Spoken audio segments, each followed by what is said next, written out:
and welcome to Superintendent's Corner. This is Richard Sapphire, Superintendent, and this program is designed to look at the issues, the challenges, the successes of the Gloucester Public School District, but more importantly, to talk to the people who do the work in the Gloucester Public School District. And we have an all-star cast tonight. We have three folks from the Veterans Memorial Elementary School. We have Susan Pope, the Program Leader for Special Education, and Christy Lambert, the Literacy Coordinator, and of course the Principal, Matt Fusco. Evening, welcome, thanks for coming on the show. Thank you. Really Thanks for appreciate it.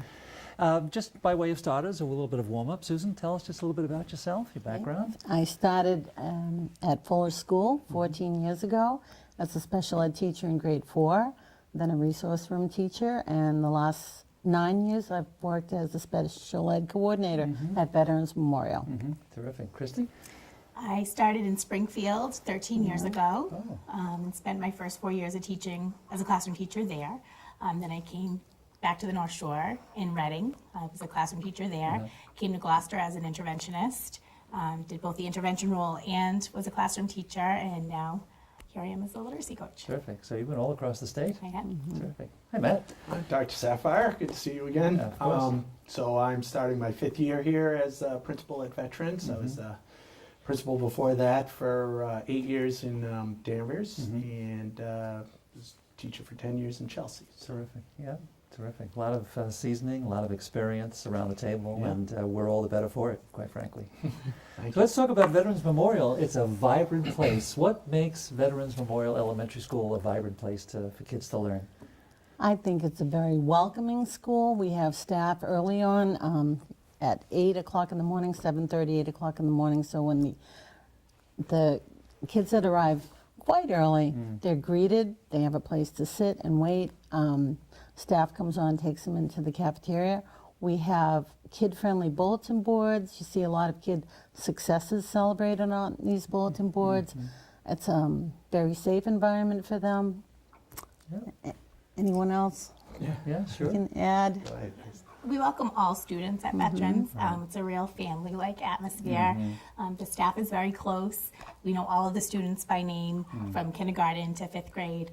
It's a really exciting place to teach and learn. Right. Isn't it true that if students are going to learn to come into an environment that's warm, that's nurturing, even at 7:30 in the morning, you folks are there and are ready to welcome them with open arms? Yeah, I think the veteran staff understands history of kids and their families, Yeah. and I think movement from grade to grade is Yeah. seamless. Yeah. We cover all the bases. We've got a great team.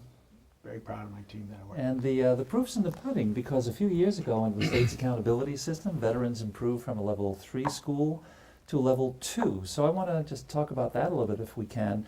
What sort of factors played a role in the increase in performance at Veterans? Well, I like to think that a lot of it was looking at staff and putting them in the right places. I think that's the most important thing, is getting the expertise where it does the best job of it. So there's a lot of streamlining that we did first few years that I was there. I think the co-teaching model really has a big hand in that. Yeah. And I think teacher autonomy, for me, giving teacher teams the freedom to make decisions on the fly and be quick with how they see an issue and how they're going to attack it. Right. I think that helped. Right. When it comes to that whole piece about teamwork, both of you are leaders in that regard, you in terms of working with literacy and you in terms of special education. So can you talk a little bit about the teamwork and how your role fits Sure. into that? Yeah, definitely. At the time that we became a level 2 school, I was a 4th grade classroom teacher. And when we came back that fall and we found out we were a level 2, we'd come up from level 3, it was so exciting. And I think the year prior to that, co-teaching had gone from 1st and 4th grade to then into 2nd and 5th grade. So everyone was working toward a common goal, and that common goal was to increase student achievement. And with everyone working on that same mission, we just came together as a team. And now as the literacy coach, I hope to continue that Sure enough. in my first year Yeah. and continue co-teaching and improving practice as we go. Right. And in special education, obviously, they don't call them meetings, they call them team meetings. Right. And I presume you're the person that facilitates all those things. That's right. Well, it's great to have a regular ed teacher working with a special ed teacher.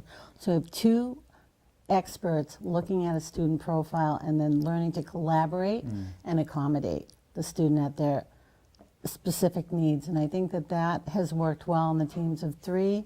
I think we have good collaborators in their teams. It's like a marriage. You had to really kind of give and take until you got it right. And I think our teams are running quite well at this point, and we've done a lot of switching of team members, and I think we've got a good balance Right. at this time. It's not only the composition of the team itself, it's almost like cooking a good meal where you have to know what the right ingredients are. Right. And by ingredients, I'm talking about what each individual student's needs are as well. That's correct. Complicated stuff. It is complicated stuff. So I want to bring up the issue of co-teaching because we've mentioned it 2 or 3 times already, and that's something that has been instituted. It's probably around 4 years at least. At least. And Veterans is the only elementary school in the district that does have the co-teaching. Matt, could you sort of give us a summary of what it's all about? Yes, co-teaching is, we have 2 classrooms per grade level. And within that, you have 2 classroom teachers and you have a special educator. So it takes a tremendous commitment financially from the district as well to put this many people within each classroom. But these teams, these 3 teachers work together in harmony. It's not like you have one teacher that runs room number 1 and one teacher runs room number 2, and the special educator goes in between maybe to work with some of the kids on individual ed plans. They all work together. Everyone works with every kid at that grade level. So we have these seamless groups that are moving from room to room for reading, for math. It's really individualized teaching, and really what it comes down to is how many times can a teacher get themselves in a face-to-face situation with the student to work on a skill in one day. And that's really the dance that goes on with co-teaching. Right. Plus, there are different models within the co-teaching Yeah. itself, from where one teacher could be working in small groups, where another teacher has a lot of the students, to where they're both co-teaching, literally co-teaching at the same time and presenting, materials sort of in tandem and such, and everything in between. Yes, you guys can talk about the different models of co-teaching. Yeah, please do. better than Yes. I, but Sure. We implement station teaching, which is similar to the center model that many schools use for literacy instruction, where we might have 2 teacher tables running at one time, in addition to a computer-based center and an independent or word work center. For literacy and math, we use a lot of the parallel teaching strategies. So we have 2 teachers in 2 different small groups. We basically split the class in half, and they're delivering the exact same instruction. Based on who the students are sitting in front of you. Right, Exactly. But right. it's the same content, just differentiated to meet the needs. Right. So what's this differentiation business? What's that all about?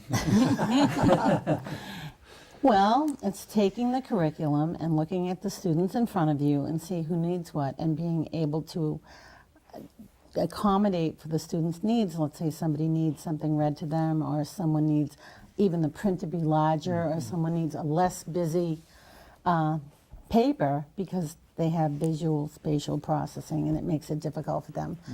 And so you're looking at all of the students' needs and putting together something that works for the student, but you also do it in a way that it doesn't look like anything's happening. It looks like it's very smooth and people Seamless. know what they're doing and seamless. Plus the groups move. So you have 3 teaching stations. Within those stations, you might keep a child 2 times 40 and then move the group out if they need a little more instruction with you. You also look at the data to see if they're making growth, and then you change your approach. So weekly, we have meetings looking at data, seeing which students can move, which students can't move, which students need more support, less support. So it all comes into play. Yeah. So we're looking at a lot of different things, and Yeah. it has worked quite well. I know in kindergarten, we take a group of students, special ed, kids that are on the edge that need a little more support. We take quite a large group, and we have the library. And so I work with a reading specialist, and we divide the groups up into 3 groups. We have a computer component for 20 minutes, then they move from Lois Bairstow is our reading specialist right now. She and I take a group, and then we switch. So they get 60 minutes of literacy instruction, 3 different groups and 3 different levels of literacy that they need. So we work together as a team to do Great. that, and then we consult with the kindergarten teachers to see who they'd like to bring in, who we think can go back. What you're saying reminds me, I don't know if all of you attended the Education Forum with Dr. David Rose the Yeah. other week. And it's true that students have disabilities, which means there may be issues about how they think due to the mind, the function of the brain, and so on and so forth. But one of the takeaways for me had to do with the fact that how we alter and adjust the environment can go a long distance towards addressing and perhaps even minimizing the impact that certain functional disabilities may have.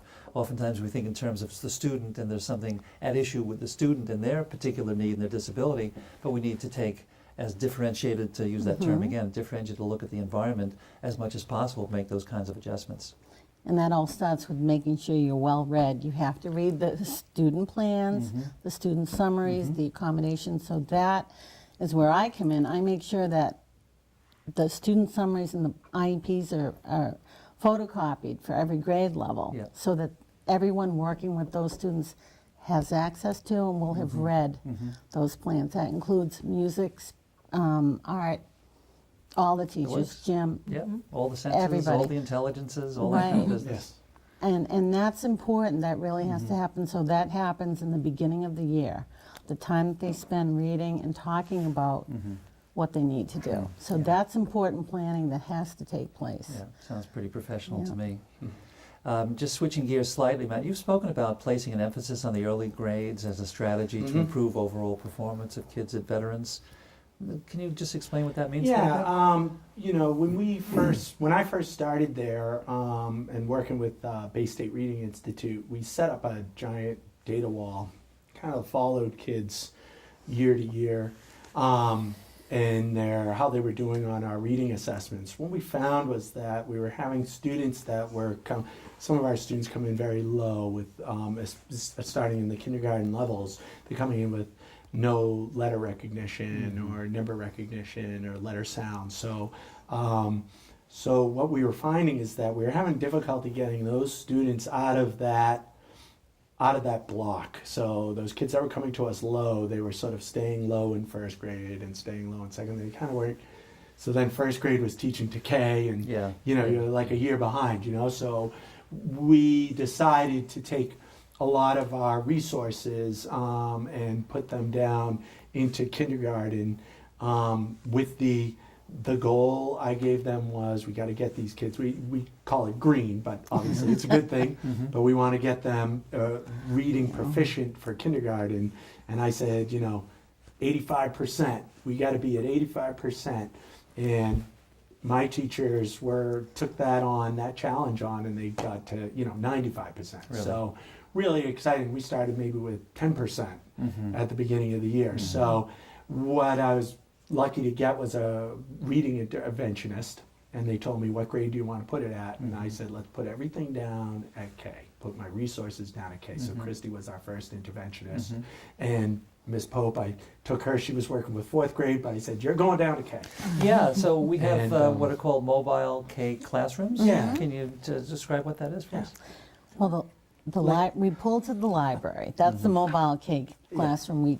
Because there's so much going on in the K rooms, as they have still 2 or 3 groups there. And then we pull a group of 14 to 16 kids sometimes into the library, and we set up 3 stations. Like I said, we had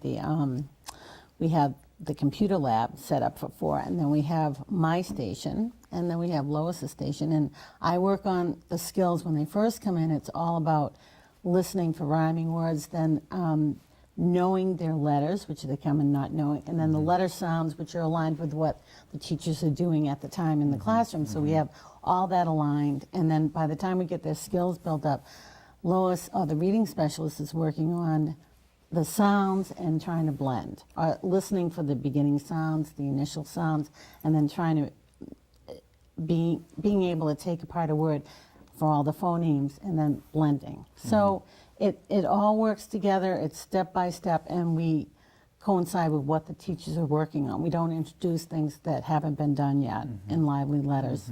Right. And so we reinforce the skills, and then we can drill kids that need a little more time. Sure. And so it takes a lot to get some of these kids started. And so we'll keep them longer or just keep working with them until they get their skill set up. And that's really important. Right. You know, there's a lot of time that has to be spent doing that. Sure enough. Sure enough. And even word, just exposing them to language. Some of the kids need work with what things are called when you have kids coming in with minimal language, meaning that they don't speak English at home. And so we work on that as well. And we work with ELL Right. teacher. Right, and Yeah. of course, and so you're talking about a component of literacy, and specifically a component in kindergarten. Right.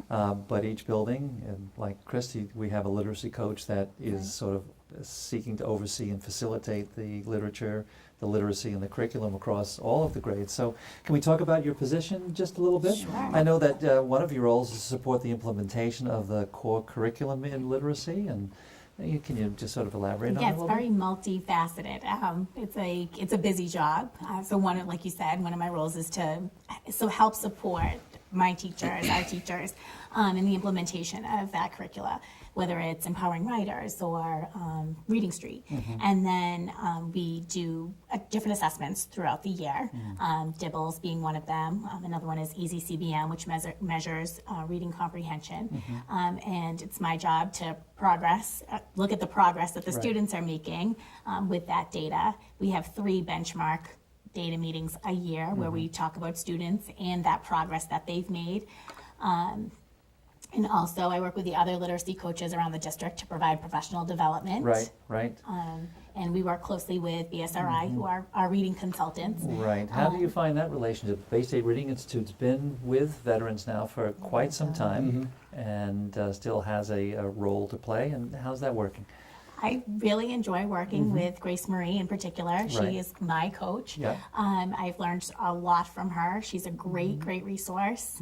She knows a lot about reading and has really strengthened my practice. And from learning with her and from her, I can carry that new knowledge that I have to my teachers, whether I'm going into classrooms and modeling, or I'm helping create a specific plan for a student that might be struggling in reading, or maybe on the other end, a student that really needs some enrichment opportunities because they're so above grade level that what they're Right. currently working on just isn't challenging enough. Got to make sure that we don't forget about That's the kids right. that are really breaking through the walls and so on and Right. so forth. Exactly. I think the other part to her job is the management of the data, management of reading data Yeah. is a lot, but very, very necessary in order for us to see where we're headed in the right direction. Right, So and that's the an important part teachers of the don't job. have the opportunity to consolidate and to organize that No, data and no. put that data into, and that really is your role, and then through the data meetings and through your daily conversations, to show how that should impact on what's done on an almost daily basis, which is what you were sort of describing before, Susan. And she also keeps us on task as to when the data needs to come in. We have the dates. Right, good, good.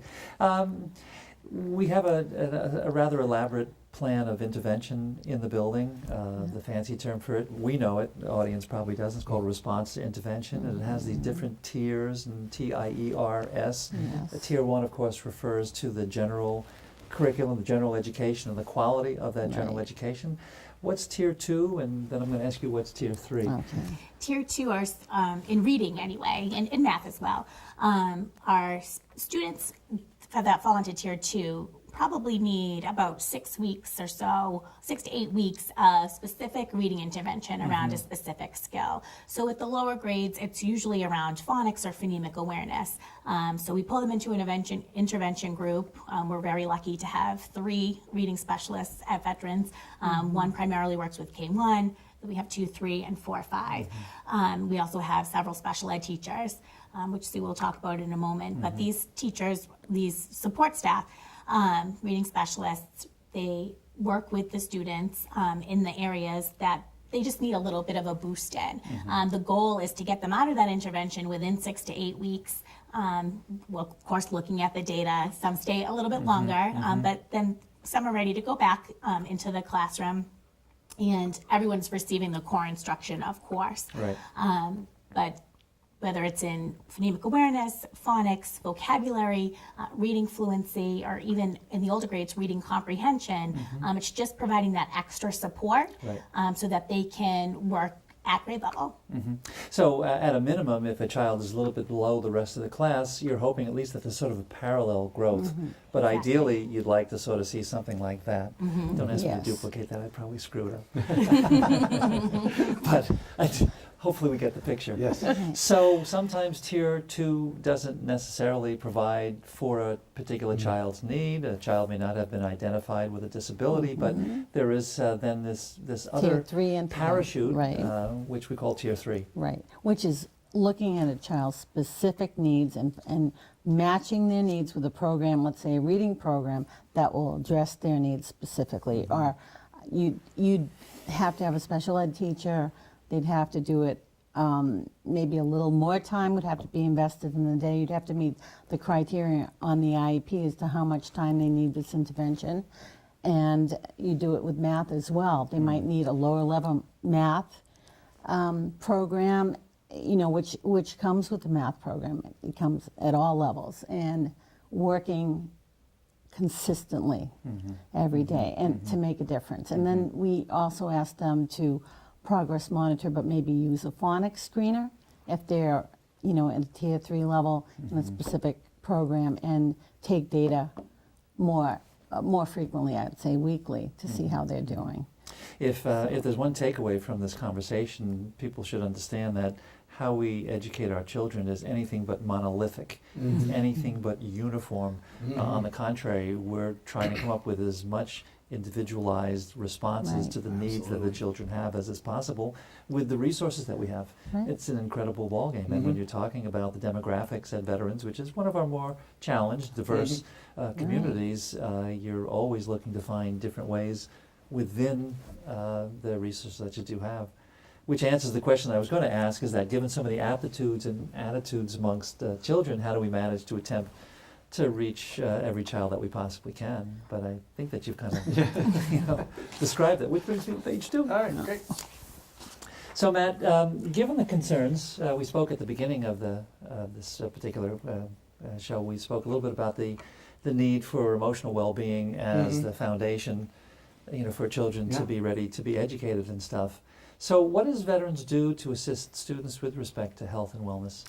Well, I as a faculty and staff, we've gone on a journey of trying to understand trauma and to become a trauma-sensitive school. Nationally, One in one four? in 4 students, 1 in 4 children has experienced trauma or chronic trauma.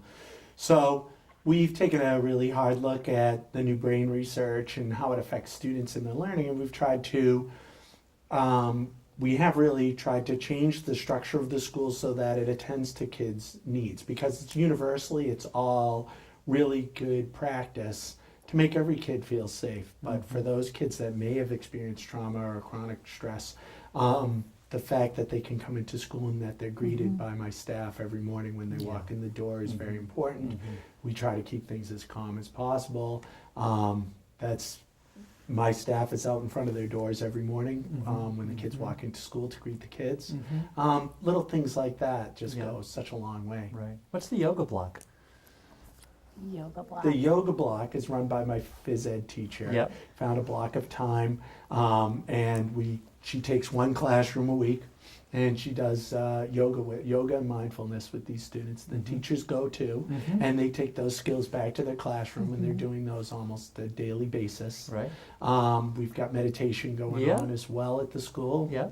If you come to my Monday morning meeting, the entire school is there, and the entire school sits quietly. We did 2 minutes this week Really? of total silence. Amazing. Right. And Everybody's mind was everybody's at just peace. breathing and focusing on their breath, and so we're learning a lot in That that is, as well. That's too Anything that can help. That's a great connection, though, to have the whole school start the week at the same time, just trying to share a little bit and Celebrating success. That's and- right. This and is we the do Monday that. morning meeting you're Yes, the talking Monday about? morning meeting. Yeah. Yes. And what time does that usually start? 9:05. 9 to 5? And it Yeah. runs for about half an hour or so? Yeah, about a half an hour. Yeah, so we give out awards, and it's really a nice time Right. for community. Yeah.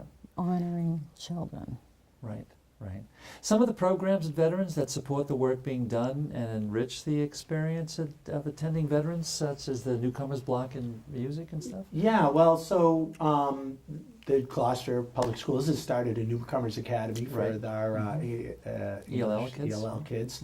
And those students, 5 of them are coming back to Veterans now that they've almost finished up. So Right. within the next 2 months, we're going to have a large, about 5 kids coming back Right. to Veterans with limited English skills, enough that they learned in Right. Newcomers to help them We should navigate. Right, we should point through that the out. building. The reason Yep. we sent them over to the Newcomer Academy in the first place is that they're so new to the country, Yes. so new to the culture, and obviously the language as well, that it's sort of a crash course on some orientation to what to Yes. expect, how to ask to go to the cafeteria, ask to go to the bathroom, just to explain what their particular needs are, along with the academics. Right. And now I'm hearing after a number of weeks they're ready to come back to Yeah, Veterans. so we've got a good group coming back. We're really excited about it. We've been pretty skilled in working Yeah. with our ELL students so far, so we're excited to have them. And we found some blocks of time with my music teacher, so she is going to be working with those newcomer kids and doing things like drama, singing together. She's very excited about. There's lots of great ideas on how we're going to just exposing them to language as much as we possibly can. Right, So that's an and exciting doing thing it to in an do. engaging way, and Yeah. hopefully the Right. kids will have some fun as well. Yeah, absolutely. Right. So speaking of fun, there are a number of activities that each of our schools is involved in, right? Mhm. And you've got bilingual night. Yes, When's coming that? up That's Thursday coming up. night, Oh, right Thursday now? night, It's bilingual Thursday night's going night. to be here. Terrific. right? So we're really excited about that. There's going to be, I'm sorry to keep talking, but That's interrupt me. fine. Yeah. They have no problem at school doing that. So that's going to be, we're going to have outside resources for parents of our ELL students. It's going to be there. There's going to be games for the kids to play. We're going to be kind of celebrating their culture. Yeah. So it's going to be a really exciting Great. thing I'll for be at a us. hearing about traffic. Yeah, awesome. Oh, I've Great. had trade places. Yeah. Eagle's Nest. What's that? The Eagle's Nest. Well, last year, in a couple years, our school nurse, Karen Huey, is phenomenal. Yeah. She is a wonderful person to have on staff. And a lot of times, whether kids might get wet outside of recess or, fall in the dirt, they would come in and need new clothes, or somebody gets sick. And our lost and found simultaneously every year seems to get larger and larger. And you would ask students, do these items belong to you? And surprisingly, they don't belong to anybody, believe it or not. So Karen and Matt had started this idea about creating a closet for our families to use as a resource. So not only could Karen tap into it if somebody did get sick or hurt out on the playground, Right.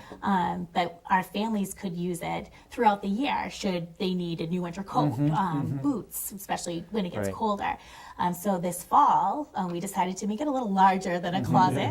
And Karen and I worked for about 2 weeks prior to the start of school opening. Yeah. And we created this, we turned the music room essentially into a Right. store where all the items were free. We ranged from baby clothes all the way up to adult sizes. Right. And we also offered during our PTO's back to school ice cream social. Right. That was our grand opening, and at the same time, we had 2 hairdressers that came and volunteered their time to give out free back to school haircuts. So in summary, it's a very holistic approach. Believe it or not, we've run out of time. Oh, wow. And I just want to tell you that I'm just appreciative of the efforts and the work that you do on behalf of these kids. It's extraordinary, and I thank you so very, very much. And for this episode of Superintendent's Corner, I say thank you and good night.